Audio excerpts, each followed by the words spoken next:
Magandang hapon po. Maulang weekend pa rin sa ilang bahagi ng bansa dahil sa habagat. At bunsod na matinding ulan sa magdamag, napalikas bigla ang ilang taga Quezon City dahil sa baha. Nakatutok si Bea Pinlac. Nagmistulang dagat ang bahang binaybay ng mga rescuer ng Barangay Tatalon sa Quezon City pasado alas 10 kagabi. Abot bewang ang baha sa kalsada. Pero sa ibang bahagi ng barangay, halos inabot daw ang bubong ng ilang bahay. Hindi na makapasok yung bangka namin doon dahil maliit, makitid masyado. Wala kaming bangka na maliit. So, nasa bubong na siya. Kung gusto lumigas sa inyo, habang mababa po ang baha. Kasi mamaya mataas pa po yan. Binutas pa ng mga rescuer ang bakod na ito. Gumamit din sila ng lubid para ligtas na mailikas ang hindi bababa sa 25 bata, kabilang ang ilang bagong silang. Pahirapan din po yun. Kailangan pang idaan sa bubong, idaan dun sa bakod para lang makuha namin yung mga bata. Kasi hindi namin mapasok na dahil sa lakas ng tubig. Nahihirapan na po. Ang dalawang sanggol na ito, halos 1 buwan pa lang. Nakahingang maluwag ang kanilang mga kaanak nang maayos silang nadala sa evacuation center. Tumataas po kasi, kinakabahan po kasi ako. Kasi maliit pa siya eh. Takot na naman po kami kasi nga may baby kami. Iniwan na namin mga gamit namin dun. Basta maaskaso ko lang sila. Nakakatakot po kasi may baby na po ako.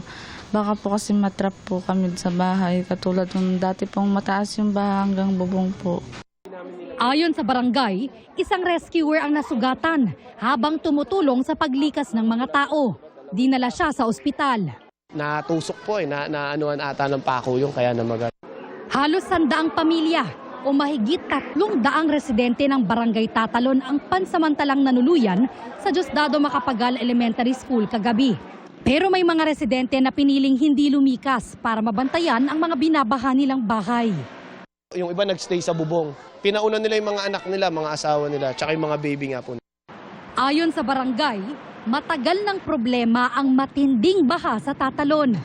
May mga proyekto naman daw ang MMDA, DPWH at QCLGU para maibsan ang perwisyong dulot ng baha tulad ng pagpapagawa ng bagong pumping station at drainage system.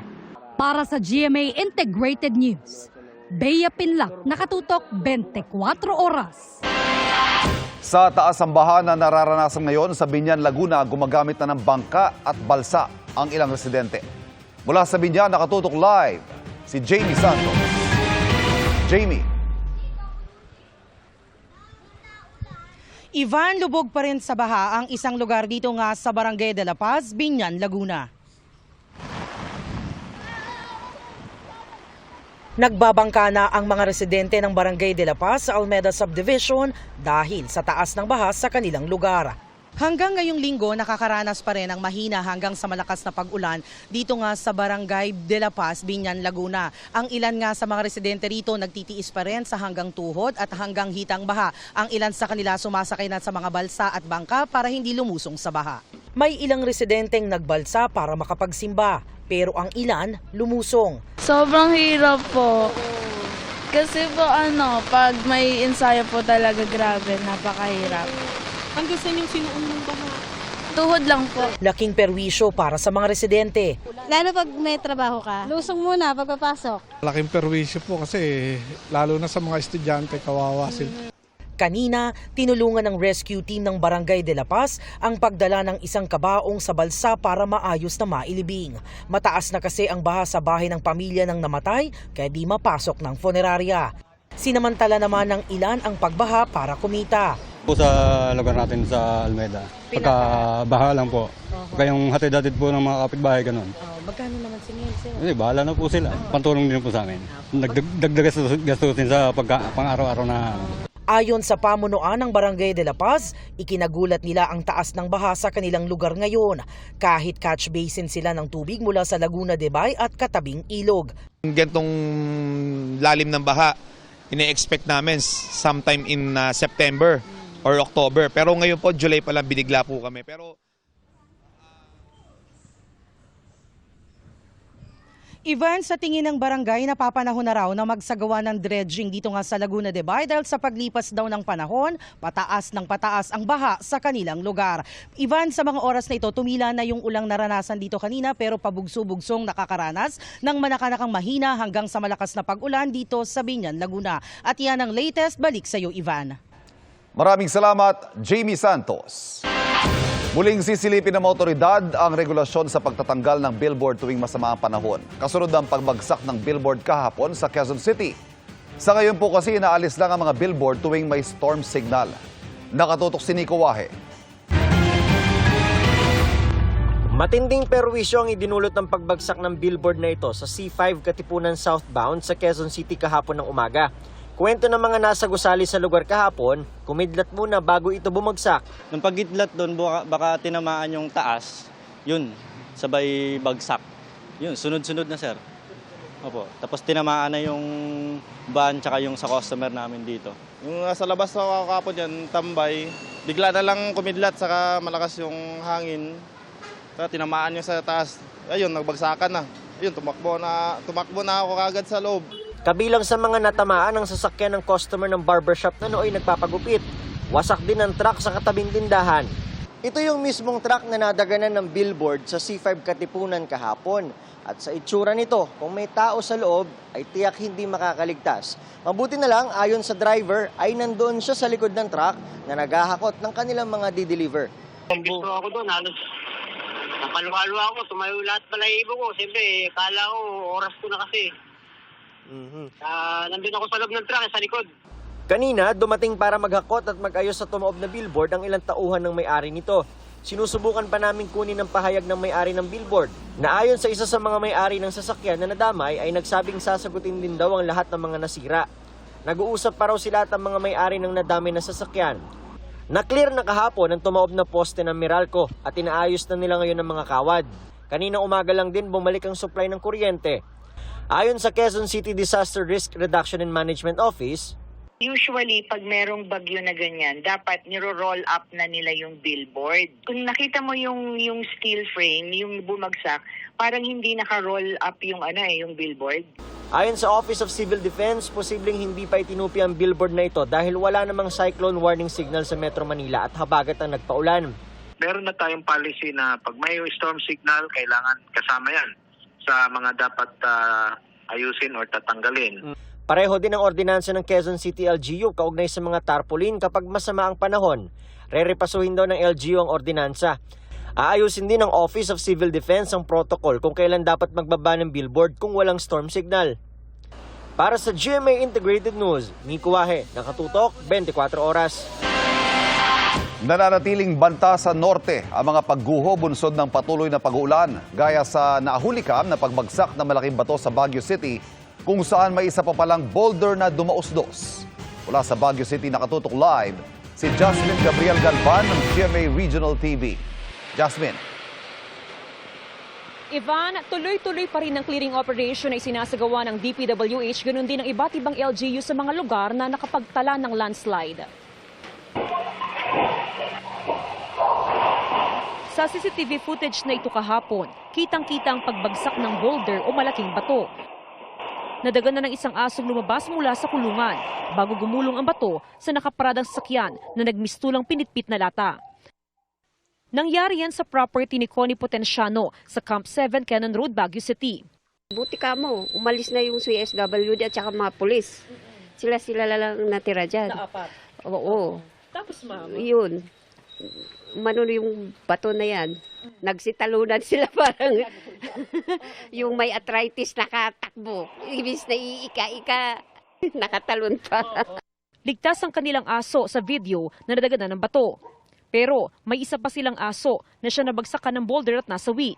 Pero bukod pala riyan, mas malaking bato ang dumausdos sa kanilang lugar matapos ang ilang oras. Alauna ng hapon ang unang dumausdos mula sa bundok ang napakalaking bato na dumagan sa nakaparadang kotse dito sa lugar. Pagsapit naman ng alas 5 ng hapon ay sunod na dumausdos mula sa bundok ang mas malaking bato na sumira sa garahe ng isang bahay. At kung papansinin po natin yung bato, talagang walang makakaligtas sakaling merong madaganan. Nakatakdang alisin ang malalaking bato sa lugar. Magsasagawa rin ng ocular inspection ng otoridad para malaman ang kondisyon ng kabundukan sa Cannon Road. Pag-aaralan po ng mga technical experts po natin from MGB, DPWH CAR kung anong magandang intervention po na pwede natin gawin para mapag-igting natin yung kaligtasan doon sa may rockfall area na nangyari. Sa datos ng Mines and Geosciences Bureau, maraming lugar sa Cordillera ang may tuturing na susceptible sa landslide. Talagang prone po ang landslide, including the city of Baguio sa linya ng Cannon Road.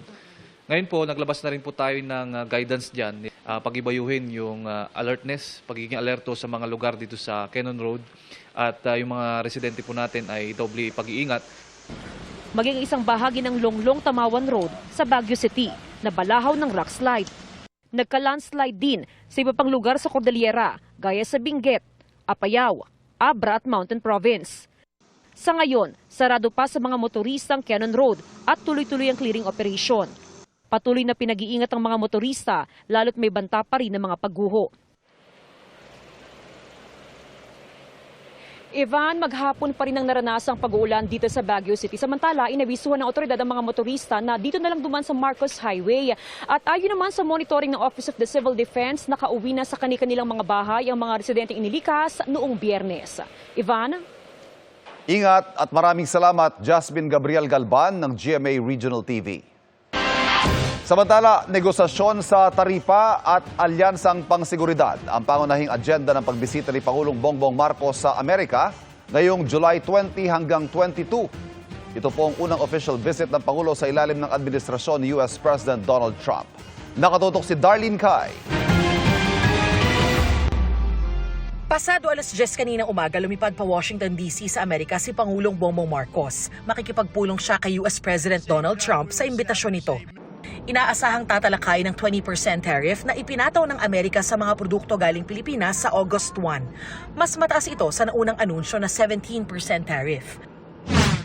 I intend to convey to President Trump and his cabinet officials that the Philippines is ready to negotiate a bilateral trade deal that will ensure strong, mutually beneficial, and future-oriented collaborations that only the United States and the Philippines will be able to take advantage of. Dating sinabi ng administrasyon na gagawin daw ang lahat para maidaan sa negosasyon ang ipapataw na taripa. Top priority daw ng Pangulo ang pagpapayabong ng economic relations sa Pilipinas at Amerika. We will see how much progress we can make when it comes to the negotiations with the United States concerning the changes that we would like to institute. Inaasahang pag-uusapan din ng defense o seguridad ng bansa. Naunang sinabi ng Administrasyong Trump na nananatili ang kanilang suporta sa Pilipinas sa gitna ng sigalot sa West Philippine Sea. Kasama rin sa agenda ng Pangulo ang pakikipagpulong sa business leaders doon. Mananatili ang Pangulo sa Blair House na President's Guest House. Habang nasa US ang Pangulo, tinalagang caretaker ng bansa sina Executive Secretary Lucas Bersamin, Justice Secretary Jesus Crispin Remulla at Agrarian Reform Secretary Conrado Estrella III. Para sa GMA Integrated News, Darlene Kai, nakatutok 24 oras. Nagkasunog po ngayong hapon sa Barangay Talon 1 sa Las Piñas, isang batang 7 taong gulang ang nasawi. Ayon sa mga opisyal ng barangay, natagpuan sa loob ng bahay ang bata na posibleng na-suffocate. Ang mga magulang ng bata aminado na iniwan nilang mag-isang anak habang nakakandadong kanilang bahay. Naging pahirapan naman ang pagapula rito ng mga responding bumbero dahil gawa sa light materials ang mga bahay. Umabot sa ikalawang alarma ang sunog na patuloy na iniimbestigahan. Muling nagpabaha ang ulan sa Camanaba area, maging sa mga bahaing lugar sa Bulacan. Ang Bustos Dam naglabas na ng tubig. Nakatutok si Mav Gonzalez. Pagpasok pa lang ng barangay Hulong Duhat sa Malabon, gutter deep ang baha. Nilusong pa rin ito ng mga residente kahit walang bota. Sabi ng mga residente, mahigit 1 buwan ng baha rito. Kaya si Abraham wala ring kita ang tindahan. Nga bala sa anak buhay, siyempre tis-tis lang kasi dito kami nakatira, anong magagawa natin. Sa ngayon, wala mo ng tinda, sunod ng mga araw. Sa hirap din kasi magsapalaran ka, ganitong tubig, sinong taong nalapit, di ba? Saan mo kayo kumukuha ng panggastos ngayon? Yung ibang na ipon, yun na lang munang dinudukot. Naglagay na rin sila ng sako sa pinto ng bahay para hindi pasukin ng baha. Si RJ na empleyado ng isang mall, dahan-dahang lumusong para hindi mabasa ang suot bago pumasok. Dito na siya lumaki at tila wala aniyang katapusan ang pagdurusa nila sa baha. May bagyo man o wala, itong side na po ito ma'am, laging baha. Gawa po kasi ng sira po yata yung mega dike sa nabotas. Lalong nagiging worse, pag umuulan, nagiging doble po talaga yung baha. Tiis lang talaga ma'am. Dahil hindi na madaanan ng light vehicles ang ilang kalsada, mga pedicab ang karaniwang sinasakyan. May naka-standby na bangka ang barangay pero wala pa naman daw kinailangang i-rescue. Ayon kay Chairman Wen de la Cruz, hindi pa tuluyang humuhupa ang baha dahil sinabayan ng ulan ang nasirang navigation gate sa katabing lungsod ng Navotas. Nasira pa ang pumping station nila. Sa kagustuhang mga pampuyan palabas, ang nangyayari, dire-diretso po ang pump, nasisira din po. Kagabi, nangyari po itong talabahan. Ngayon naman po, ang nasira naman po yung pedela. Pero nakareport na naman po yan sa kinaukulan, sa MMDA. Ayan po. Kanina namigay ng hot meals ang barangay sa mga binahang residente. Sa Giginto, Bulacan, may mga lumikas na dahil sa 3 talampakang taas ng baha sa ilang barangay. Sinabayan kasi ng high tide ang malakas na ulan. Sa isang subdivision sa Barangay Santa Cruz, gumamit ng batya at sirang refrigerator ang mga residente para ilikas ang kanilang mga gamit. Taon-taon din po siyang nag-high tide and every bagyo din po, bumabaha po ng gantong kalalim. Sa Bukawi, abot dibdib ang baha sa Barangay Binang First na malapit sa ilog. Inilikas ng mga residente ang kanilang mga gamit tulad ng motorsiklo. Mas malaki pa po dito pagka talagang bagyo na po. Dito po sa amin, naabot po ng 1 buwan ng high tide. Sa Santa Maria, hindi madaanan ang Makaiban Bridge na nag-uugnay sa Barangay San Jose Patag at Barangay Tumana dahil sa malakas na agos ng tubig. Umapaw ang tubig sa ibabaw ng tulay madaling araw kahapon. Pahirapan naman ang pamimili sa palengke ng Malolos dahil din sa baha. Sa bayan ng Bulacan, hanggang bewang ang baha. Kasunod ng malalakas na ulan, nagpakawala ng tubig ang Bustos Dam. Maaaring makaapekto ito sa mabababang lugar sa mga bayan ng San Rafael, Bustos, Baliwag, Pulilan, Plaridel, Kalumpit, Hagonoy at Paumbong. Para sa GMA Integrated News, Mav Gonzalez, nakatutok, 24 oras. Naging mas maayos po ang panahon kanina kumpara sa mga nakarang araw. May malalakas na ulan pa kaya tayong aasahan sa mga susunod na araw? Alamin natin yan kay Amor La Rosa ng GMA Integrated News Weather Center. Amor. Salamat Ivan. Mga kapuso, posible pong maulit ang mga pag-ulan sa mga susunod na araw dahil pa rin po yan sa habagat at bagong sama ng panahon na may tsansang mabuo sa loob ng Philippine Area of Responsibility. Sa ngayon naman, nasa bahagi na po ng China at patuloy na po lumayo dito sa ating bansa. Ito pong dating bagyong Krising pero ramdam na ramdam pa rin natin yung epekto po ng hanging habagat o yung southwest monsoon. Base po sa datos ng Metra Weather, ngayong gabi may tsansa pa rin ng mga pabugso-bugsong mga pag-ulan na may kasama pong malakas na hangin dito po sa may extreme northern Luzon, ganoon din po dito sa may Ilocos provinces, La Union, Pangasinan, Zambales, Bataan, iba pa pong bahagi ng Central Luzon, pati na rin po sa Metro Manila, Calabarzon, Mimaropa at pati na rin po dito po yan sa iba pang bahagi po ng Visayas at Mindanao. Pero mga kalat-kalat na ulan po yan. May gale warning naman po dito sa western seaboards po ng Luzon. Ibig sabihin po niyan, magiging maalon po ang kondisyon ng karagatan kaya hindi po ligtas pumalaot ang maliliit na sasakyang pandagat. Halos ganito rin po ang mararanasan kinaumagahan bukas pero meron na rin po mga pag-ulan. Dito po yan hindi na lamang sa northern at central Luzon, pati na rin po dito sa Calabarzon at Mimaropa, kundi meron na rin dito sa ilang bahagi po ng Bicol Region at Visayas. Mas maraming ulan na po sa hapon at halos buong Luzon na po ang makakaranas niyan. Nakikita po natin merong mga matitinding pag-ulan na concentrated dito sa northern Luzon, lalo na po sa may Cagayan Valley, Cordillera, ganoon din po dito sa Ilocos Region, southern Luzon, kasama po dyan, ito pong Mimaropa, lalo na po dito sa Mindoro provinces at ilang bahagi po ng Calabarzon, pati na rin sa Bicol. Kabilang rin po ang Metro Manila sa mga lugar na may mataas pong tsansa ng mga pag-ulan bukas, kaya patuloy po mag-monitor sa advisories ng Pag-asa. Sa Visayas naman, may posibleng mga malalakas na ulan din. Dito po yan sa Panay Island at pati na rin sa Negros Island region at mga kalat-kalat na ulan naman po dito sa may Eastern at Central Visayas, pati na rin sa ilang bahagi po ng ng Mindanao, meron po sa Caraga, Northern Mindanao at Zamboanga Peninsula.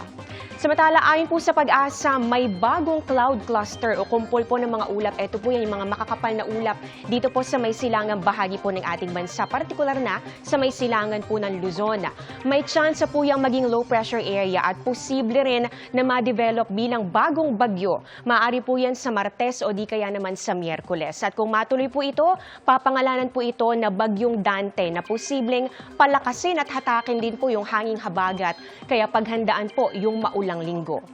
Pagsapit nga po ng Martes, magpapatuloy yung maulang panahon sa halos buong Luzon at halos buong Visayas. Ito po yung may mga malalakas sa pag-ulan at may mga kalat-kalat na ulan din dito po yan sa Mindanao. Halos ganito rin po ang inaasahang panahon sa Miyerkules, kaya po maging alerto. Pero mga kapuso, pwede pa pong magkaroon ng pagbabago sa outlook, kaya tutok lang po kayo sa updates. Yan ang latest sa lagay ng ating panahon. Ako po si Amor La Rosa para sa GMA Integrated News Weather Center. Maasahan anuman ang panahon. Habang sinisikap ng ilang taga Batangas na makaagapay dahil tinamaan ang kabuhayan nila ng paghahanap sa mga nawawalang sabungero sa Taal Lake, sinisikap din nilang bumangon sa epekto ng masamang panahon. Mula sa Laurel, Batangas, nakatutok live si Bon Aquino. Bon. Ivan, matapos ngang suspindihin kahapon dahil sa masamang panahon, ipinagpatuloy na ng mga technical divers ng PCG yung kanilang search and retrieval operation para sa mga nawawalang sabongero. At matapos nga kanilang operasyon, sabi ng PCG, wala silang nakuwang suspicious object. Nang bahagyang umaliwalas ang panahon nitong umaga, niresume ng mga technical diver ng Coast Guard ang search and retrieval operation para sa mga nawawalang sabongero. Pero nang umulan bandang tanghali, huminto ang mga diver. Bukod sa remotely operated vehicle, gumamit din sila ng aerial drone para tignan sa ibang perspektibo ang search area. Ang patuloy na operasyon may epekto na rin sa maliliit na mangingisda sa bayan ng Agoncillo. Halos 40% yung ibinaba. Harvest. Hindi, ng tawilis. Kung kakaunti ang demand, kakaunti din yung magiging supply. So bumaba rin yung sinusupply ninyo? Hindi dahil walang mahuli, kundi dahil mababa ang demand. Kasi may takot. Yes, oo. Sa Talisay, walang tindang tawilis ang ilang vendor. Mula 80 pesos per kilo, tumaas pa raw ito ng 100 pesos per kilo. Ngayon po kasi madalang daw po kasi ang huli, kaya tumaas po. Ang naglalako naman ng isda na si Melco, dumaraing sa hina ng kita kaya hindi na nagbebenta ng tawilis sa Cavite. Tilapia bangus lang po. Tawilis din. Hindi ho, walang bumibili ng tawilis ngayon. Dahil takot sila. Para ipakitang ligtas kainin ng tawilis, ibinahagi ni Batangas Governor Vilma Santos Recto kamakailan ang pagkain niya ng tawilis. Tawilis. Okay. Nothing to worry with all these issues about our Taal. Nothing to worry. Ang tawilis po natin, non-carnivorous. Hindi ito kumakain ng mga laman-laman. Usually, halaman ito ang kinakain ito. Ayon sa Talisay LGU Administrator, pinag-aaralan din umano nila ang pagdedeklara ng state of calamity kung lubha ng apektado ang kanilang mangingisda. Sa ngayon ay kami ay kinukuha namin ang lahat ng data through our Municipal Agriculture Office. Tinatanong namin ang mga stakeholders kung ano na ang epekto sa aming mga maliliit na mangingisda. Dahil din nila sa isyu sa lawa, apektado na rin ang kanilang turismo. Pinag-aaralan din ng Agoncillo ang pagdedeklara ng state of calamity pero para makumpuni ang mga kalsadang nasira ng mga nagdaang bagyo. Kahapon rumagasa ang baha sa nasirang kalsadang ito sa Sitio Hillside sa Subic, Ilaya pero kinumpuni ito kagabi. Maraming salamat, Bon Aquino.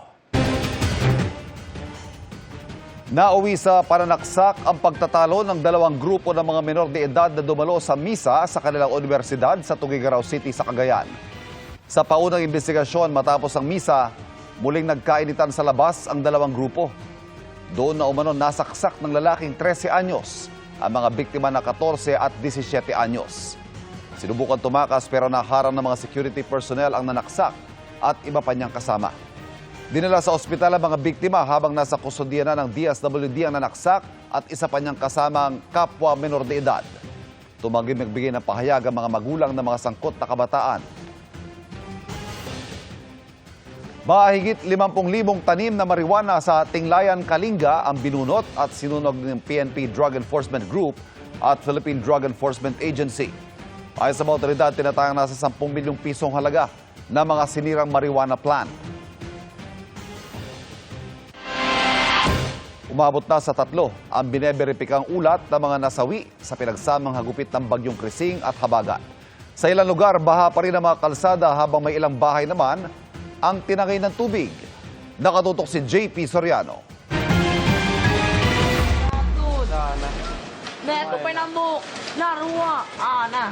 Isa-isang bumagsak sa tubig at mistulang papel na tinangay ng malakas na alon ang hindi bababa sa 10 bahay sa Bonggao, Tawi-Tawi kaninang madaling araw. Ayon sa mga residente, agad nakalikas sa mga nakatira roon matapos silang abisuhan ng mga otoridad na agad ding nakaresponde. Nasa covered court na ang mga apektadong pamilya. Sa Lawag, Ilocos Norte, magkahiwalay na sinagip ang 2 senior citizen na stranded sa ilog. Kwento ng rescuers, malakas ang agos sa ilog kaya di makatawid ang 2. Nasa maayos sa silang kalagayan, pati ang mga nasagip ding nilang 4 na alagang baka. Sa Nueva Vizcaya, 5 oras na isinara ang Nueva Vizcaya Benguet National Road sa mga motorista para sa clearing operations dahil nabalot ito ng putik. Pinag-iingat ng mga otoridad ang publiko sa pagdaan sa lugar.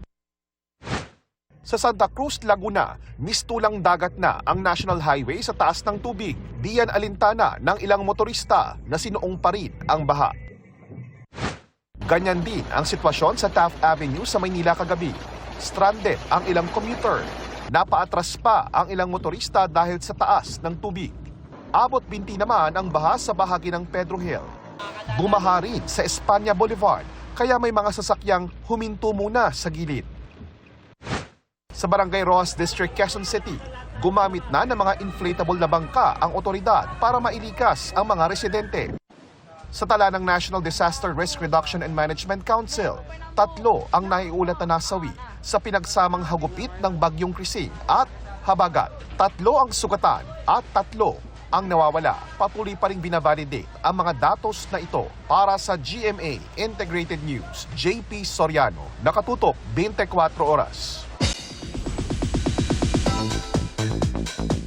Celebration with a purpose ang back-to-back birthday blast ni Beauty Empire star Barbie Forteza kasama ang kanyang fans. Silipin niyan sa chika ni Athena Imperial. Heartwarming birthday party ang hatid ng fans ni Barbie Forteza para sa Beauty Empire star at sa mga batang nanunuluyan sa isang temporary home for cancer patients, kasama ang kanilang guardians. Namahagi si Barbie at kanyang fans ng mga regalo sa mga bata at nag-decorate ng birthday cupcakes. Barbinatics talaga lahat ang may pakana nito. Sila ang nagplano, ang nag-schedule, ang nag-organize, ang nag-gather ng lahat ng kakailanganin. Hindi napigilan ni Barbie na maluha nang kantahan siya ng cancer patients at alayan ng kanilang mga mumunting regalo. Ako yung napasaya, ako yung nabigyan ng inspirasyon at talagang overwhelming happiness talaga. Nagpasalamat ang temporary home sa tulong at sayang hatid ni Barbie at ng Barbinatics sa cancer warriors and survivors. Napaligaya niya talaga ang aking mga pasyente at nabigyan niya ng mga kailangan, pagkain. Matapos ang isang makabuluhang birthday celebration sa temporary home for cancer warriors na ikinasa ng Barbinatics para sa Beauty Empire star, ay isa pang birthday party ang ikinasa nila para naman mas makaband nila ang kanilang idolo. Present sa isa pang birthday bash for Barbie ang avid fan niyang 84 years old. Ano po yung birthday wish niyo para sa inyong idol na artista? All the best, especially her love life. But I wish I can still see her in her wedding dress. Nakipagsayawan si Barbie sa kanyang fans at nakipagkulitan sa Q&A portion ng programa. Athena Imperial updated sa Showbiz Happenings.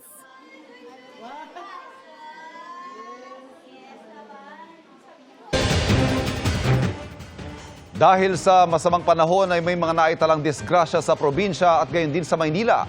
May mga nasawi at may mga kritikal. Nakatutok si JP Soriano. Pahirapan ang pagsagip sa mga sakay ng dalawang pampaseherong van na nasangkot sa karambola sa bayan ng Aurora sa Isabela. Batay sa investigasyon, patungo sa Santiago City ang truck nang pumasok ito sa kabilang linya at masalpok ang isang van. Nasalpok naman ang likod ng van ng isa pang van. Nakasunod dito. 8 ang patay sa pangalawang van kabilang ang driver nito. 2 ang sugatan at 1 ang comatose. Tumanggi magbigay ng pahayag ang truck ng driver na hawak na ng pulisya. Nagkasalpukan din ang isang bus at isang SUV sa San Pablo City, Laguna. Ayon sa investigasyon, papasok ng Maharlika Highway ang SUV mula sa Soledad Santissimo Road pero di umano ito huminto pagdating sa intersection. Saktong parating ang pampaseherong bus na patungong Metro Manila. Nasalpok ng bus ang gilid ng SUV na kalaunay bumaliktad. Patay ang 3 pasahero ng SUV habang lubhang sugatan ang driver. Sugatan din ang 4 na sakay ng bus. Dinala sa presinto ang bus driver na sinusubukan pang makuha ang pahayag. Sa Baguio City, isang kotse ang nahulog sa bangin na may lalim na 30 talampakan. Ayon sa pulisya, nawala ng kontrol sa manibela ang 23 anyos na driver na isang estudyante. Nasira ang steel barrier sa gilid ng daan at nahulog ang kotse sa bangin. Nasagip ang driver na nagtamo ng minor injuries. Nakalabas na siya sa ospital pero tumangging magbigay ng pahayag. Isang rider ang nagulungan ng truck sa Maynila. Kita sa kuha ng CCTV sa intersection ng Rojas Boulevard at Kalaw ang puting truck na biglang umangat. Hindi nahagip sa video ang rider pero sa puntong iyon, nagulungan na pala siya ng truck. Batay sa paunang investigasyon, nabangga ng truck ang likod ng motorsiklo kaya sumemplang at pumailalim ang rider. Dinala sa Manila District Traffic Enforcement Unit ang truck driver. Sinusubukan pa siyang makunan ng reaksyon. Para sa GMA Integrated News, JP Soriano, nakatutok 24 oras. Graduate na sa Sparkle Workshop class ang ilang aspiring artists. Grateful ang mga graduates sa mga natutunan nila sa training. Narito ang aking chika. Matapos ang 3 buwang intensive training sa acting, public speaking at dancing, graduate na ang kids, teens at adults sa Sparkle Workshop class sa first half ngayong taon. Taon-taon 2 beses nagkakaroon ng ganitong workshop ang Sparkle. Hindi lang para sanayin ang mga bata sa kamera, kundi upang hubugin din ang kanilang kumpiyansang dalhin kahit saan man sila dalhin ang buhay. Natutuwa ako dahil yung mga kabataan ngayon ay nandyan pa rin yung puso nila to improve themselves. They really dedicate their time to achieve their goals, for self-improvement, to gain confidence. And maganda yan dahil at least yung panahon nila napupunta sa mabuting mga ginagawa. Present din sa graduation si Sparkle star Anton Vinson na tila nagbalik tanaw nang nagsisimula pa lang siya. Ang sabi ko lang po sa Sparkle Workshop, just follow your dreams, don't give up. Makakamit nyo yan. So, proud ako sa inyo. Thankful ang graduate sa kanilang mga natutunan sa workshop. I feel like it's important for us to express, like fully express po our feelings. And through the workshop po, it can like open up more stuff inside you na natatakot kang ilabas. It can teach you so many things po. And you can learn so many to be an actor po.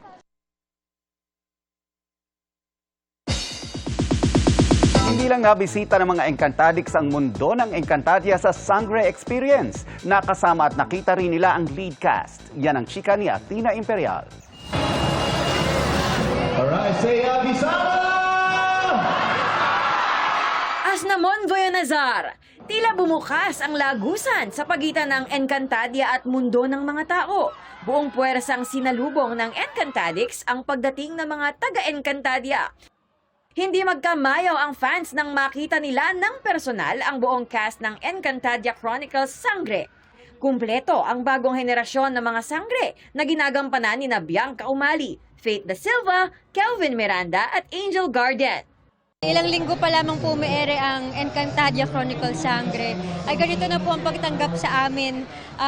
Kahit na hindi pa po kami magkakasama apat na umiere ngayon, excited po kami na mas makita pa po nila kung ano pa yung mga susunod na mangyayari. Kasing lamig man ang puso ni Kera Mitena ang panahon ngayon. Kasing init naman ang pagtanggap nyo ang mga Hatorian. Kaya maraming salamat po sa inyong lahat. Nagagalak yung aking puso na pagsumikapan ko maging mabuting tao sa araw-araw. Kasi kailangan din sa panglabas na nyo o sa likod ng kamera, natututo ka rin bilang maging tagapagligtas ng iyong sarili at ng iyong kapwa. Wala na sigurong masasaya pa na makapagpasaya at makapag-inspire ng mga bata. Especially ako, lumaki din ako na napapanood ko yung Encantadia. Full experience sa mundo ng Encantadia ang hatid nitong mall activity. Bukod kasi sa tsansang makausap at makita ang mga sangre at iba pang cast ng serye, ay maaari ring bisitahin ang Hatoria, Sapiro, Lireo at Adamya. Athena Imperial updated sa Showbiz Happenings. At yan ang mga balita ngayong weekend para sa mas malaking misyon at mas malawak na paglilingkod sa bayan. Ako po si Ivan Mayrina mula sa GMA Integrated News, ang News Authority ng Pilipino. Nakatutok kami 24 oras.